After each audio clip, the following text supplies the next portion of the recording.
Olá, pessoal, sejam todos muito bem-vindos a mais um 100% Talks. Eu sou Matheus Pimentel e hoje, com o apoio da revista Maus, vamos estar recebendo uma surpresa aqui no Rio de Janeiro, porque eu já ouvi falar muito do marido de aluguel, mas hoje vamos conhecer um pouco sobre o pai de aluguel. Estamos recebendo aqui Rafael Lessa. É isso meu irmão, aí. muito obrigado. Cara, além do pai de aluguel, você tem um outro trabalho relacionado a casamento, né? Também, né? Eu acho que família é uma coisa que sempre me chama muita atenção, né? Então, essa questão tanto de trabalhar como pai de aluguel e coisas correlatas, né? Sempre foi algo que eu sempre quis trabalhar, muito alinhado ao meu propósito, né? Família, sempre gostei dessa questão da família.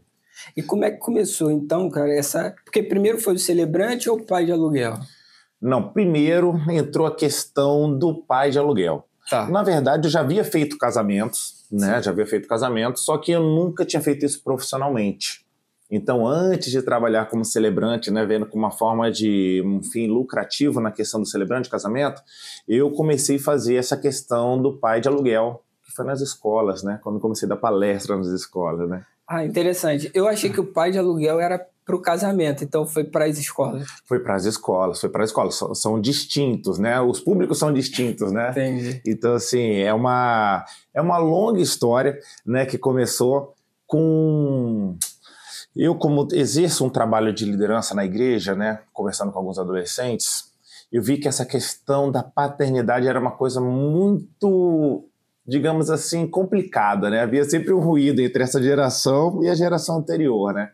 Então eu comecei a ver, cara, como é que eu posso de alguma forma contribuir com esse processo para realmente fazer com que as pessoas elas sejam, digamos assim, tenham paz no seu núcleo familiar e assim consigam ser pessoas mais felizes, né? E a gente sabe que realmente hoje as famílias estão bastante desestruturadas, né, Matheus? Sim, bastante. Então as pessoas hoje elas estão muito desconectadas das suas raízes, estão valorizando coisas que não deveriam valorizar e também desvalorizando a sua própria família, né? Então assim, comecei a fazer um trabalho de reflexão junto à juventude, junto principalmente a adolescentes de ensino fundamental 2, né, que é do 6º ano para cima, e ensino médio também, onde com essas palestras eu faço alguns tipos de reflexões, ajudando as pessoas a, digamos assim, restabelecer a ordem dentro da sua própria casa, né? Então, o pai de aluguel foi o primeiro e você começou nas escolas, correto? Sim. E qual foi o gatilho? O que te trouxe a essa empreitada? Essa é uma boa história. É uma boa história. Aconteceu uma certa vez, eu estava Foi deixar meus filhos na escola, ali na Barra da Tijuca, né? Estudávamos ali no Clube da Aeronáutica, e isso foi por volta de 1 da tarde. Aí, logo depois que eu deixei eles na escola, eu parei ali, no posto de gasolina, ali em frente ao Novo Leblon, que é um condomínio muito conhecido aqui, no posto Ipiranga. E naquele posto eu parei para ir no snack shop. E ali, quando eu estava para estacionar, eu vi um pessoal com uniforme escolar, e ali tinham um homem, um casal, né? Onde que o rapaz, digamos assim, estava se aproveitando da menina naquele momento, né? Passando a mão nela em todas as partes, aquela coisa bastante... exacerbada. Digamos assim, exacerbada, indecente, inadequada para o horário e para o lugar. E com isso aconteceu o quê? Não só chamou minha atenção, mas quando eu olhei, estavam os frentistas olhando, estava o pessoal que estava chegando lá na loja de conveniência também, todo mundo achou aquilo esquisito, todo mundo olhando, mas ninguém fez nada. Beleza, parei meu carro com, assim, cara, o que está acontecendo ali? Achei aquela situação um tanto estranha porque ninguém interviu, achei uma coisa esquisita. Eu parei o carro, fui lá dentro da loja de conveniência, e aí eu peguei lá, acho que foi um Gatorade, alguma coisa assim, e fui para a fila pagar. E aí aconteceu um desafio, mas aconteceu o quê? Um diálogo interessante. Porque eu estava lá indo para pagar, a menina do caixa chegou e falou comigo assim, posso falar um negócio para você? Olha, poxa, eu acho que você é demitida. Eu falei, sério? Por quê? Cara, porque eu acabei de vender vodka para aqueles estudantes ali, aquele pessoal da escola ali.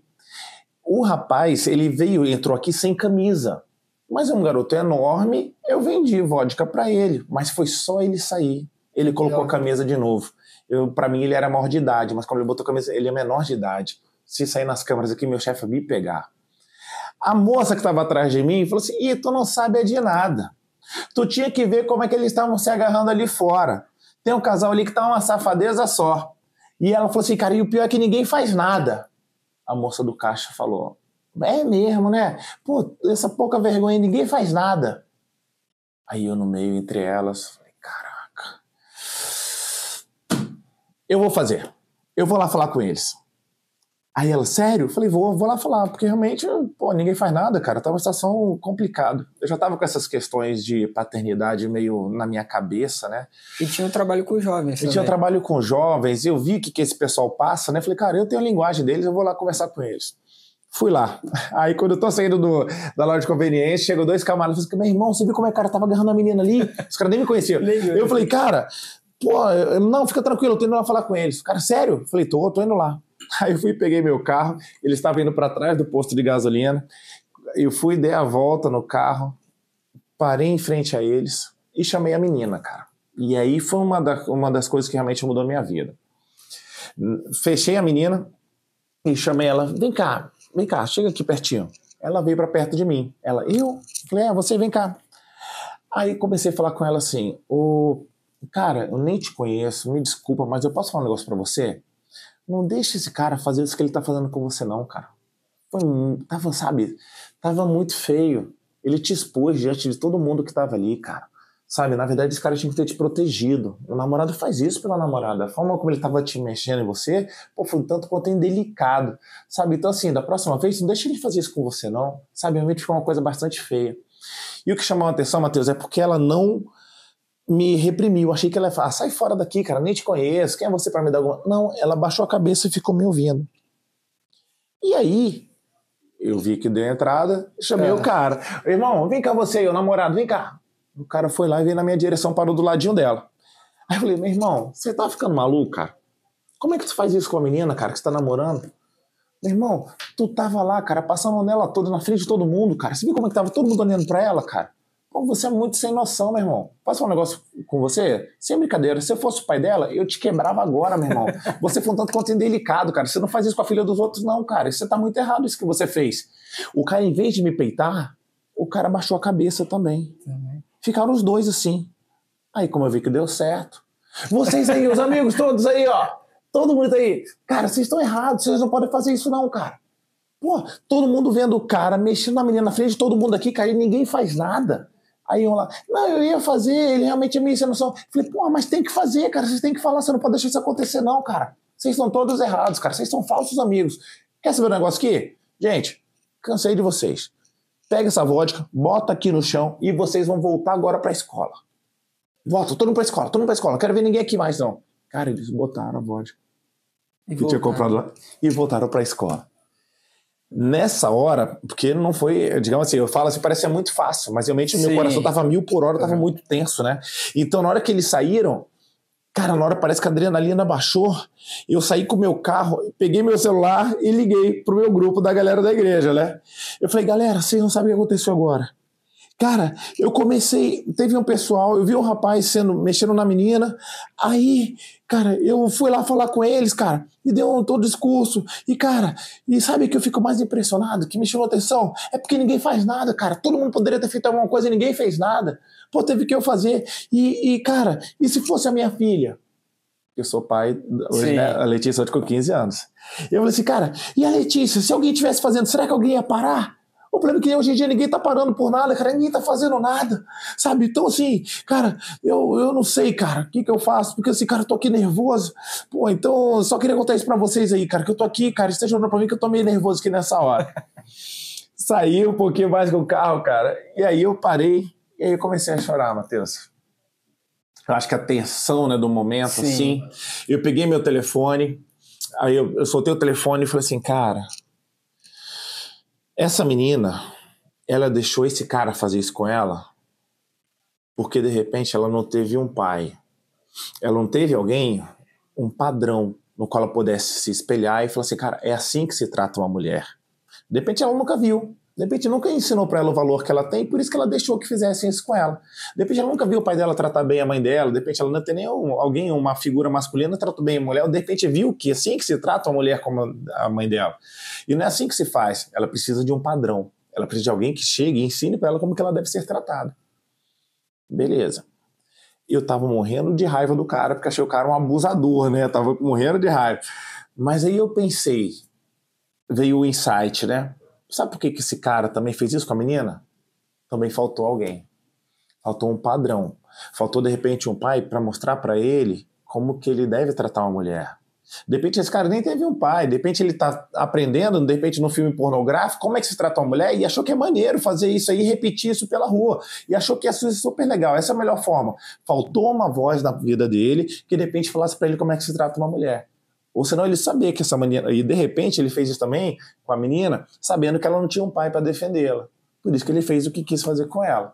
Então eu falei, cara, tá faltando uma figura que chegue da ordem e que com carinho, com firmeza e com interesse muito, digamos assim, bem intencionado, vão ser pessoas que vão interferir, que vai de repente fazer alguma coisa para ajudar a colocar alguma coisa na cabeça desse pessoal, já que os pais estão faltando, que exista um pai que faça isso.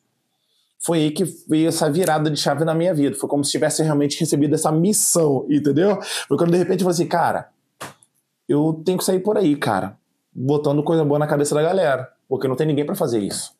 Porque senão vai ficar um bando de gente enxergando, vendo que tá tudo errado e ninguém vai fazer nada. Foi aí que surgiu essa questão do pai de aluguel. Pai de aluguel surgiu muito porque rima com Rafael. Então virou Rafael, o pai de aluguel. Foi quando surgiu, e aí como é que foi essa questão de ir pras escolas? Eu com essa inquietação dentro de mim, eu tinha botado isso dentro do grupo, eu falei, cara, e tinha um tempo atrás, em 2019, teve um massacre numa escola em São Paulo. E quando a gente falou assim, cara, se a gente deixar, isso aí vai se proliferar aí por todo o Brasil, e principalmente uma coisa pelo menos da nossa região. Foi quando eu decidi, junto com a galera da escola, bolar uma palestra para oferecer nas escolas, com a galera da igreja, uma palestra dentro das escolas, onde que a gente falou assim, cara, a gente vai falar contra a depressão, vamos falar contra a automutilação, e algumas questões que hoje são super, digamos assim, populares dentro da escola, só que ninguém sabe como lidar, cara. E é verdade, as escolas são com muita dificuldade de saber como lidar com isso. Então nós chegamos numa escola e fomos oferecer. E ali, voltando àquele primeiro assunto de questão de valorização, eu desenvolvi uma palestra que eu desenvolvia 3 tópicos. Eu falava de valorização da vida, eu falava da própria vida deles, né? Aproveitar a adolescência deles, a possibilidade que a adolescência dá para eles, valorizar a escola, que muitas vezes eles não valorizam. Na verdade, é um grande privilégio hoje em dia você poder estudar, por exemplo, numa escola particular, cara. Hoje em dia, boa parte do Brasil gostaria de ter estudado numa escola particular e não conseguiu. Então, só o fato de estar numa escola daquela ali, eu tinha que valorizar. E até mesmo numa boa escola pública, tem que valorizar, porque muita gente que gostaria de estar estudando e não pode. Tá tendo que fazer aí venda, né? Fazendo malabarismo no sinal para conseguir ter uma oportunidade. Às vezes só de comer, né? Nem estudar. Exatamente. E aí, de repente, um cara desse não tá dando valor, porque a mãe tá trabalhando pra caramba para que ele consiga ter lá uma possibilidade de conseguir estudar. E fala para valorizar também o professor, que o professor também é uma profissão interessante, né? Porque ela que gera todas as outras profissões, e ela não é tão valorizada aqui no Brasil. Um professor hoje, por exemplo, para estar dando aula ali, de repente ele deixou o próprio filho em casa para cuidar dos filhos dos outros. E as pessoas não valorizam isso. De repente o filho está com febre, está com dor de garganta, a mãe tem que abstrair o sentimento dela para dar a melhor aula que ela puder dar ali para esse camarada. Sim. E os caras muitas vezes tratam o professor como se não fosse nada. Então começa a falar também da valorização do professor e depois vem o ponto crucial, que é a valorização da família. Porque nessa fase da adolescência, Matheus, a gente esquece. Sim. A gente esquece da família. A gente muitas vezes começa a dar mais ouvido a algumas vozes, e são vozes que, sinceramente, hoje em dia, então, algumas vozes nem, digo assim, nem deveriam ser válidas da gente estar dando tanta atenção como a gente dá. A gente vê isso nas músicas, vê isso nos filmes, nas séries. São influências que são totalmente erradas e que são realmente contrárias aos princípios, digamos assim, que a gente acredita que são os princípios ideais para uma vida em sociedade, né? Então, por exemplo, eu falo assim, cara, quem aqui já esteve um dia que passar uma noite no hospital? Quem que já ficou internado pelo menos uma noite? Aí a galera, quem ficou do seu lado? O teu amigo? Ou sua mãe? Ou seu pai? Ah, foi meu pai, foi minha mãe. Pois é, e você não valoriza isso. Na hora que você precisa, na hora que o calo aperta, sabe para quem você vai recorrer? Seu pai e sua mãe. O seu pai e sua mãe. Você precisa valorizar isso. Você precisa valorizar. E aí eu aprendi a fazer umas perguntas, Matheus, que viraram a chave dessa palestra. Por exemplo aqui, quem aqui já ouviu um eu te amo do seu pai? Aí uma galera já começa a levantar a mão, né? A maioria levanta. Mas quantos já deram eu te amo do seu pai? Quem já agradeceu, né? E muitas vezes vocês tratam isso como uma coisa chata. Ah, isso é meloso. Cara, isso é o maior presente que você pode ouvir de um pai, cara. Você pode ouvir da sua mãe. Você não sabe o poder que essas palavras têm. E para um pai também, ouvir de um filho. Ou pro pai ouvir isso. Eu falo, cara, quanto tempo você não fala isso pro teu pai? Há quanto tempo você não fala isso com a tua mãe? E vocês são bons de cobrar um monte de coisa deles, né? E agora eu queria cobrar vocês. Por que você não fala isso pra eles? Quantos aqui não agradece seu pai e sua mãe? Porque de repente faz da tripa desse coração pra você estar estudando, pra você ter um presente, pra você ter esse tênis bacana que você tá usando aí, e vocês são incapazes de agradecer e retribuir muitas vezes com um carinho, com uma palavra, aquilo que eles estão fazendo por você. Vocês precisam aprender o poder do eu te amo. Só que eu não sei se você percebeu que enquanto eu fiz essa pergunta aqui, algumas pessoas não levantaram a mão. Agora vocês vão aprender a valorizar o pai de vocês. Quem aqui nunca ouviu um eu te amo do seu pai? Aí, cara, a galera já levantava a mão assim. Aí eu, é mesmo? Então vou fazer o seguinte, pode abaixar a mãozinha, vem cá, você pode vir aqui na frente comigo? Eu pego pela mão, levo lá na frente. Aí eu falo assim, eu vou fazer agora, você deixa eu ser seu pai por alguns instantes? O pai de aluguel, Posso ser um pai por uns instantes para você? Pode sim, porque eu queria falar tudo aquilo que você deveria ter ouvido do seu pai. Eu não sei porque ele não falou isso pra você, eu não sei porque ele perdeu essa oportunidade de falar isso contigo, mas eu queria agora funcionar como um pai pra você. E aí, cara, eu olho no olho daquela pessoa, seja menino, seja menina, e falo tudo aquilo que ela deveria ter ouvido de um pai. E aí eu jogo ali naquele momento ali, dou um abraço nela, porque a maioria também nunca recebeu nenhum abraço de um pai, e dou um abraço à mente e falo assim, cara, volta lá pro seu lugarzinho, e aí eu começo a fazer outra questão da escola, que o bullying tá muito em moda, né, hoje em dia, né? E aí eu chego assim, pessoal, vocês viram o que eu fiz com ela? Eu conheço ela há poucos minutos, e eu tenho certeza, se eu perguntar pra ela se eu fui especial na vida dela, ela vai dizer que sim. E eu consegui fazer isso em poucos minutos, você de repente conhece ela há meses, há anos, e nunca conseguiram, cara, fazer com que ela se sentisse melhor. Tá na hora da gente começar a fazer com que as pessoas se sintam especiais, porque pessoas especiais fazem com que as outras se sintam especiais. E aqui, cara, vocês muitas vezes têm agido de forma errada. Muitas vezes vocês viram o sofrimento dela e julgaram, criticaram, não apoiaram, e estão fazendo isso aí o tempo inteiro, cara. E de repente as pessoas estão precisando só de um carinho, só de um abraço, só de realmente uma palavra de afirmação, e vocês estão sendo incapazes de fazer isso. E as pessoas que você menos valoriza são aquelas que de repente mais precisam de um apoio seu. E de repente elas são mais fortes que você, porque se você estivesse passando por o que ela está passando hoje, você não teria a mesma força e disposição que ela tem para estudar. Desaba. Eu falo, gente, a partir de agora, não quero ver mais bullying nessa escola, não. Acabou essa história de bullying aqui. Acabou. Porque isso é coisa de gente pequena, cara. E vocês não são pequenos, vocês são grandes, cara. E aí eu falo o seguinte, agora todo mundo fica de pé aí, todo mundo fica de pé. Porque agora eu vim aqui, eu sei que tem um propósito eu estar aqui, não vim aqui por acaso. Eu sei que era o dia certo, porque eu sei que tinha gente que tá precisando de um abraço hoje. Você de repente está passando o pior problema da sua vida, de repente você pensou em de repente acabar com a sua vida, você de repente saiu de um relacionamento, você está mal com isso, de repente a sua família está brigando, seus pais estão saindo, seu pai está saindo de casa, está uma confusão na sua casa, e tudo que você precisava hoje é de alguém que te abraçasse e te desse uma palavra de afirmação. Na hora que ele está sentindo dor, é disso que a gente precisa. E eu vim aqui para esse propósito, aqui para te ajudar nessa hora. Eu quero saber quem hoje, todo mundo de olho fechado, quem hoje está passando por um dia difícil. A pessoa levanta a mãozinha assim. Então vem pra cá que eu quero te dar um abraço. Vem pra cá. Forma fila, cara. Engarrafa de gente querendo abraço. Aí eu falo assim, ó, gente, infelizmente não dá pra abraçar todo mundo que eu sou um só. Vamos fazer o seguinte, vocês vão se abraçar, vocês vão começar a treinar isso aí de ser especial um com o outro. Vocês agora vão abraçar um ao outro, aí começa a abraçar um ao outro. Aí eles começam. Aí começa, né? Um chororô, começa uma coisa, né, uma comoção entre eles. Então foi daí que surgiu esse meu trabalho. Com isso, de uma escola, fui para 20, 30 escolas, cara. E cada escola fazendo 3, 4, 5 palestras, porque não tem auditórios tão grandes, né? Sim. Então eu faço essas palestras onde eu tento, de alguma forma, ajudar as pessoas que estão passando por momentos como esse. Entendeu, Matheus? Entendi. E tu roda o Rio de Janeiro? Como é que tá essa disponibilidade? Sim, roda o Rio de Janeiro todo. Na verdade, já tive até convites para ir para fora, mas realmente a logística não ajudou a gente. Mas agora, como eu não consigo ir fora, eu já estou desenvolvendo um livro, né? Para que possa ser a minha voz em outros lugares, né? Para que possa alcançar lugares que eu não consigo chegar, pessoas que de repente eu não queria alcançar, né? Mas com certeza o pessoal tete a tete é muito bom, né? Tem toda essa vantagem. Eu quero um ponto de vista teu. Tem uma frase que é um jargão que muita gente conhece. Tempos fortes fazem homens fracos. Desculpa, tempos difíceis fazem homens fortes fazem tempos fáceis fazem homens fracos. E querendo ou não, esse fraco é fraco emocional, fraco sem limite, fraco como um todo. É mais ou menos isso que você vê, ou é mais questão de trabalho, pais fora, ausência de pais? Eu acho que tudo isso forma essa sociedade, digamos assim, esfacelada, como a gente encontra, né? Sim. Realmente esse cenário da sociedade, onde que depois da Segunda Guerra, né, quando essa história que os pais tiveram que trabalhar, as mulheres também, né? Então o pessoal saiu de casa e essas crianças ficaram órfãs, cara. Nossa geração anterior, né, que depois da Segunda Guerra Mundial, eles já eram órfãos. Imagina essa geração que não tem um pai e uma mãe por perto, né? E às vezes quem doutrina eles são celulares, internet.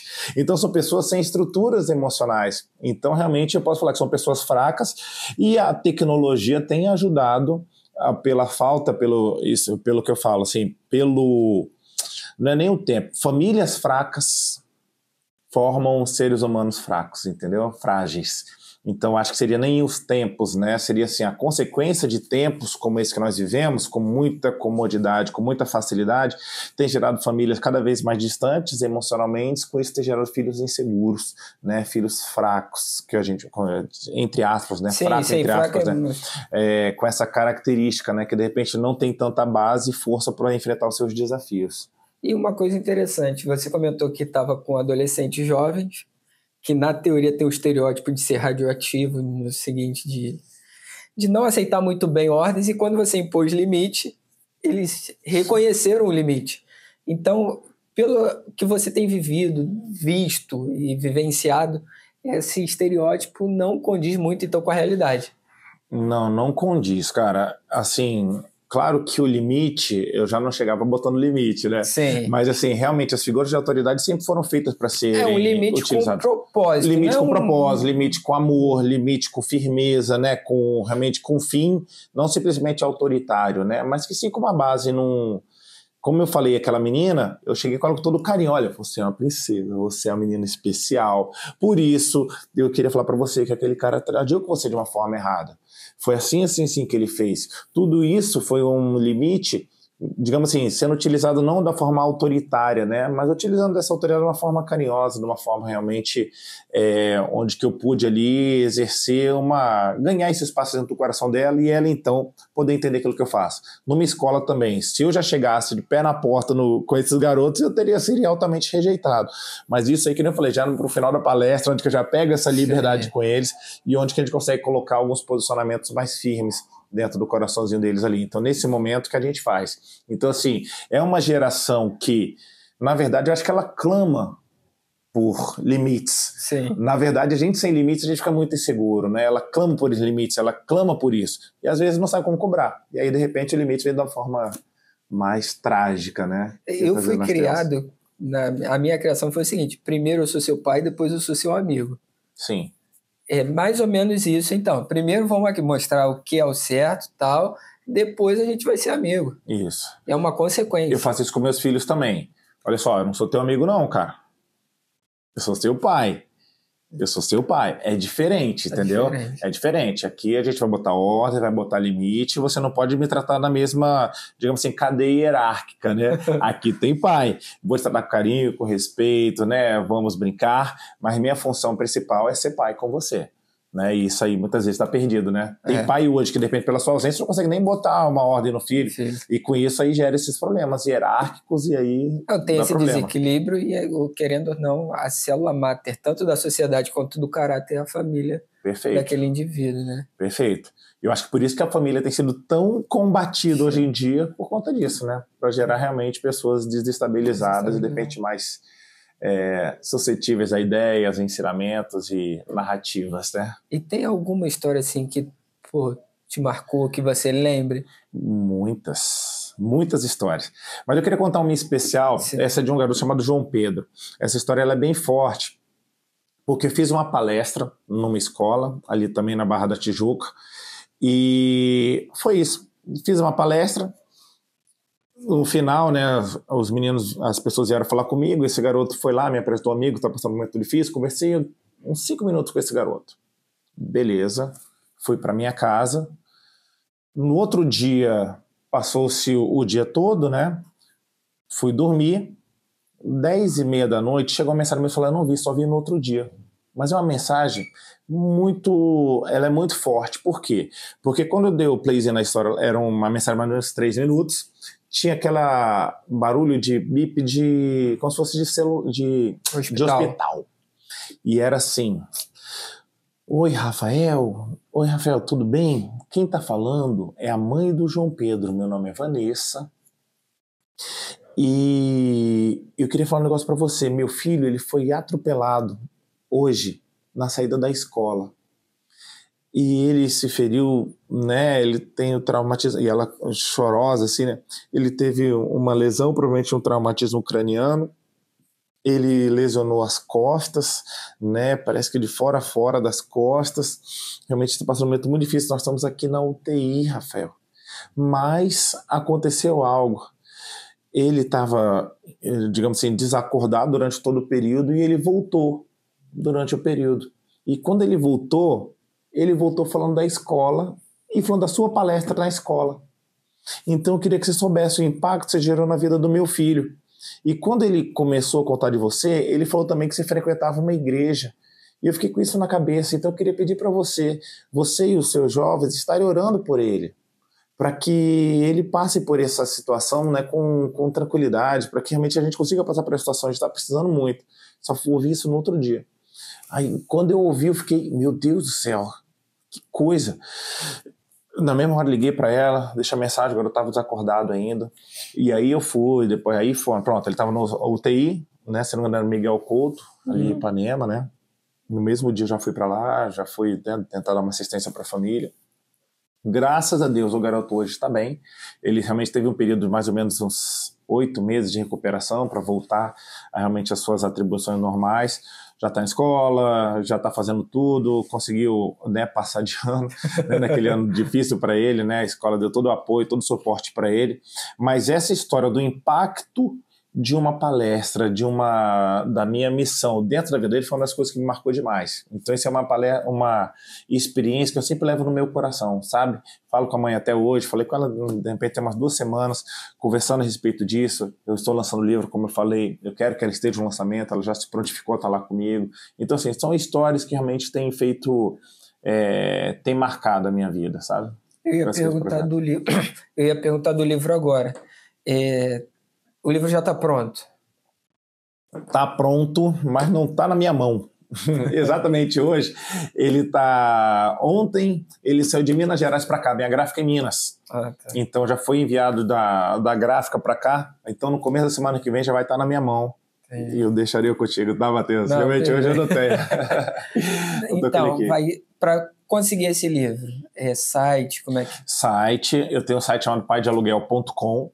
Né, nas minhas mídias sociais onde eu divulgo ele, já estou colocando ele em pré-venda, né, para que quando ele chegar já consiga disparar para todas essas pessoas. E estou agora, né, não sei quando a pessoa vai assistir, mas vai ser no dia 30 de janeiro o lançamento do meu livro, né, que já estou marcando o lançamento do livro, onde que eu vou estar ali levando essas histórias e falando realmente tudo o que aconteceu. Vai ser, a princípio eu estou vendo se vai ser na Cidade das Artes. Ali perto da Alvorada. Perto da Alvorada Barra, sim. Entendi. Se não for, vai ser no auditório da Sara Nossa Terra do Recreio, da Igreja Sara Nossa Terra do Recreio dos Bandeirantes. Então vai acontecer ali. Então, em breve, você receberá o convite também, tá? Não, vou estar lá, com certeza. Rafa, a gente passou agora um pouquinho pela parte do Pai de Aluguel de maneira bem resumida, porque eu sei que tem histórias tremendas. Vamos agora para o cerimonialista. Não é cerimonialista, né? É o celebrante. Celebrante. Isso. Como é que começou essa jornada também? Cara, essa jornada aconteceu, como eu falei, eu participei, eu já tinha feito alguns casamentos pela igreja, né? Em alguns momentos tinha participado. Tipo assim, a pessoa falou assim, Rafael, você pode dar uma contribuição? Tem um momento muito clássico, né, para amigos participarem, tipo assim, no momento das alianças do nosso casamento. E eu participei com algumas, em algumas celebrações, em alguns casamentos, de uma forma bastante engraçada, sempre tentando levar um pouquinho de humor nessa brincadeira, que é muito minha cara, né? Tentei fazer isso. Só que isso ficou guardado no meu coração. Isso foi um pouco por causa da juventude? Foi, porque exatamente. Porque na juventude tem que ser mais. A juventude da igreja, e quando eles se casavam, né? Às vezes o pastor com aquela cerimônia mais séria, né? Mas quando chamava para dar uma mensagenzinha, eu sempre estava falando uma coisa engraçada, contar a história deles, fazer uma brincadeirinha com eles. Então sempre foi chamando com isso.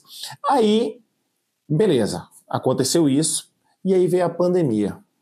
A pandemia foi um momento muito difícil, né? Porque as igrejas onde eu trabalhava, por exemplo, se fecharam, elas acabaram de fazer muito culto online, foi um tempo onde a gente teve que se reajustar, inclusive financeiramente. Então eu fiquei pedindo para Deus uma oportunidade de trabalho.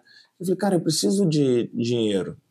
Já que essa grana aqui ficou mais escassa, como é que eu consigo levantar a grana de outra ordem? Então eu fiquei durante muito tempo buscando soluções. Até que um dia a gente estava dando um curso online, né? Que aí os cursos online bombaram, né, naquela época. E nós fizemos o primeiro curso híbrido, que era o quê? Quando a gente ainda fazia cursos onde que era televisão, passava, né, na internet, e ao mesmo tempo algumas pessoas assistiam presencialmente, com máscara, com distanciamento social, aquelas coisas todas que a gente viveu. E num desses eventos, eu estava coordenando o curso que a minha esposa estava fazendo, ela é psicóloga, e eu estava no meu computadorzinho lá. De repente chegou um cara para mim, saindo do curso, ele falou assim, ó, Rafael, é o seguinte, eu não tô indo embora não, são 11 horas agora, eu devo voltar por volta de 4, eu vou ali fazer 2 casamentos e já volto. Aí eu, 2 casamentos? Tá, vai lá. Quando ele virou, aí depois eu perguntei pra minha esposa, amor, quem é aquele cara ali que vai fazer 2 casamentos? Eu falei, você não conhece não? Eu falei, não, ele é celebrante de casamento, Rafa. Celebrante de casamento? Ela é celebrante de casamento. E ele ganha maior dinheiro com isso. Dinheiro fazendo casamento? Celebrante de casamento? Cara, eu tava na frente do computador. Abri, coloquei lá, celebrante de casamento. Quando... Uma penca. Meu irmão, eu falei, cara, eu não acredito que existe essa profissão. Cara, isso é genial. Eu já fiz vários casamentos. Eu tenho um jeito que a galera sempre, todo mundo vinha me elogiar e falar que eu fazia bem. Cara, eu vou fazer casamento. Foi quando caiu esse estalo dentro de mim. Na mesma hora que eu peguei ali, eu falei, cara, onde é que tem curso de celebrante de casamento? Tinha em São Paulo. Fui lá, me inscrevi. 15 dias depois fui para São Paulo fazer o curso. Fiz o curso em São Paulo, voltei para o Rio de Janeiro, montei meu site, montei minhas mídias sociais e fui para guerra. Agora, uma dúvida de leigo. É a mesma coisa que juiz de paz ou não? Não é a mesma coisa que o juiz de paz. Na verdade, é uma coisa até relativamente mais simples. O juiz de paz, ele representa o cartório perante um casamento. Sim. Mas tem pessoas hoje que, por exemplo, já casaram no civil e elas querem fazer uma festa de casamento. Elas não precisam chamar um juiz de paz com essa legalidade, com essa firmeza.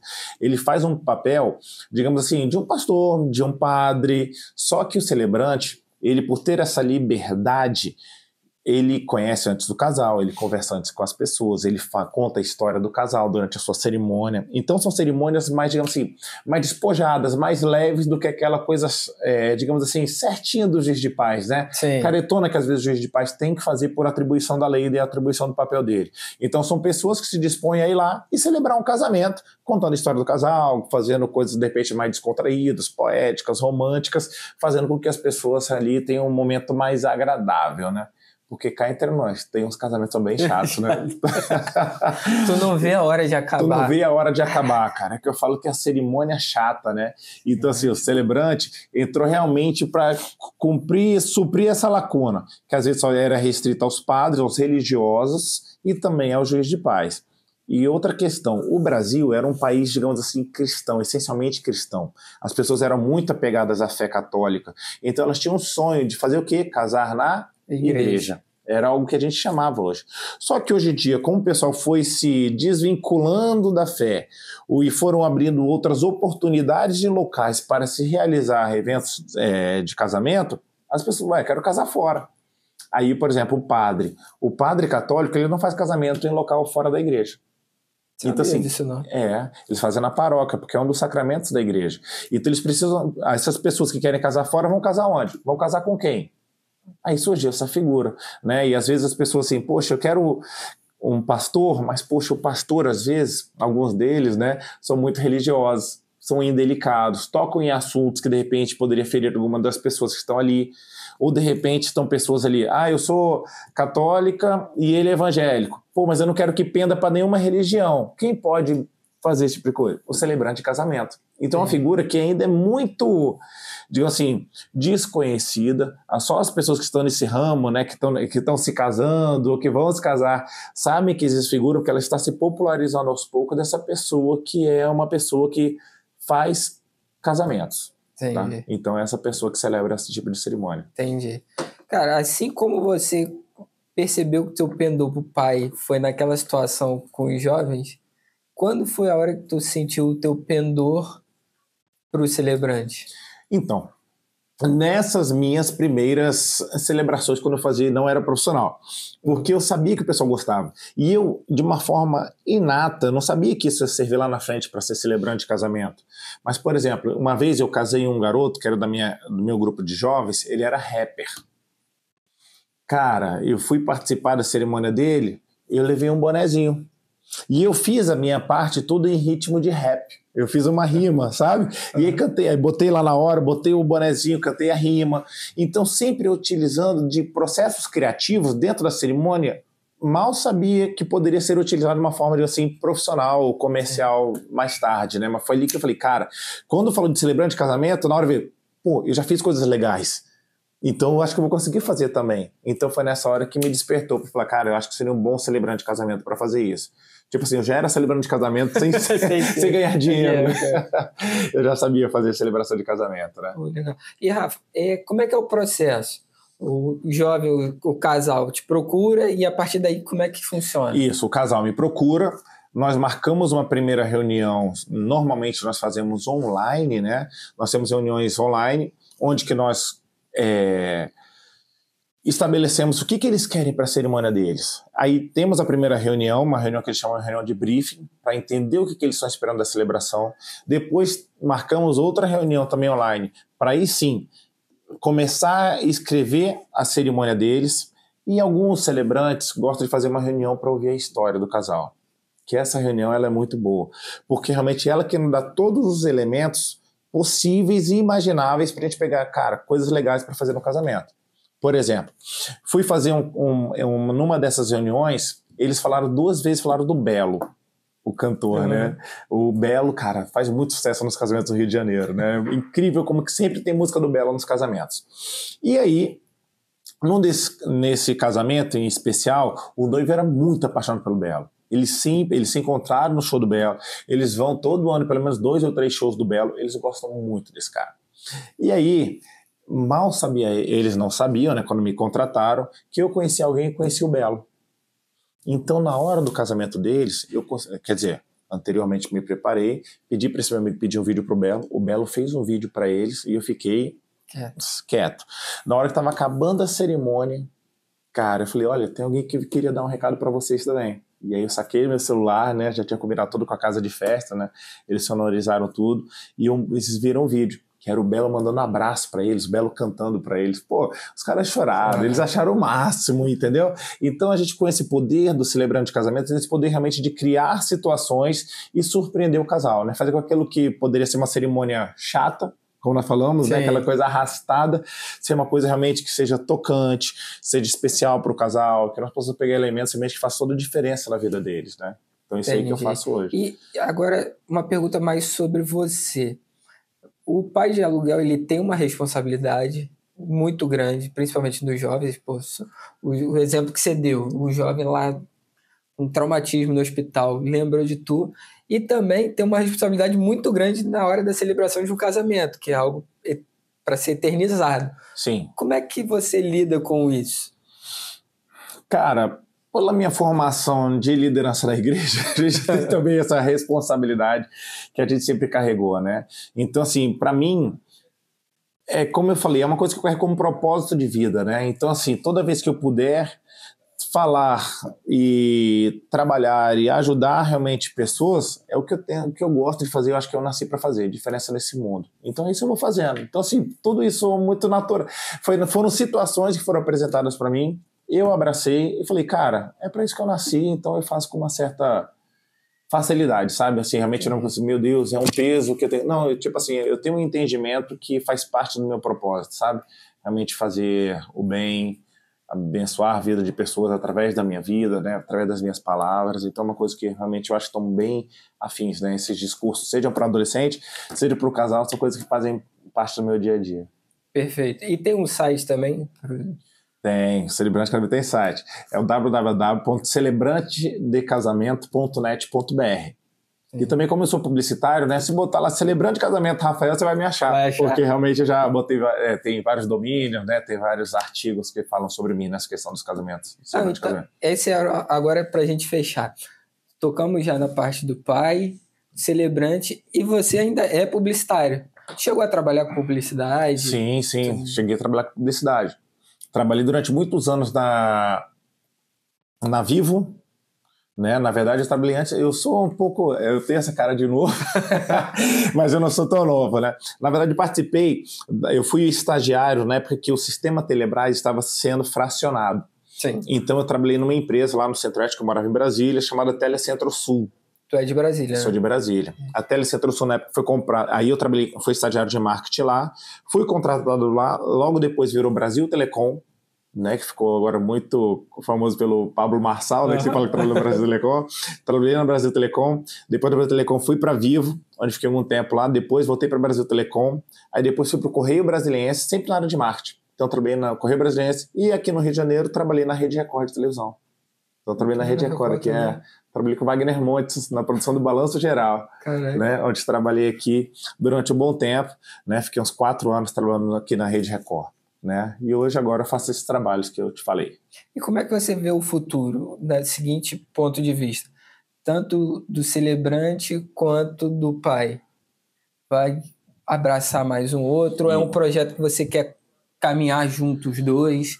Não, eu particularmente, eu estou muito empolgado com essa questão do lançamento do livro e realmente é uma coisa que eu quero focar, que eu quero realmente investir, que eu quero realmente dar um gás e fazer com que esse livro dê certo, sabe? Então, assim, eu creio que para 2026, porque qual é a questão? Casamento é sempre fechado com muita antecedência, né? Sim. Então, 2025 eu já tenho muitas datas fechadas, mas não estou aceitando nenhuma para 2026 ainda, porque eu quero o quê? Realmente fazer de 2025 um ano de tentar fazer esse livro... É a preparação para o livro em 2026. Então, eu quero trabalhar esse livro, quero ir em podcasts, eu quero estar indo em, né, locais falar a respeito desse livro, quero estar indo em mais escolas, construindo novas histórias e assim fazendo. Eu já tenho várias ideias de livro, porque esse meu livro hoje, ele é as conversas que você deveria ter tido com seu pai. Então, esse é um livro voltado muito para público adolescente. Eu quero fazer um para crianças também. Entendeu? E quero começar a trabalhar e ver onde que vai. Só que realmente tem que botar na rua para ver onde que vai me levar. Mas você falou de foco, eu quero que realmente 2025 seja um ano de foco na questão do pai de aluguel. Vou fazer casamento, porque eu já tenho contratos, né? Sim. Mas realmente o foco a minha energia para fazer esse negócio decolar vai ser realmente para o pai de aluguel. O celebrante eu vou levando, procurando ocupar nas datas que eu tenho. Inclusive, sábado eu tenho casamento.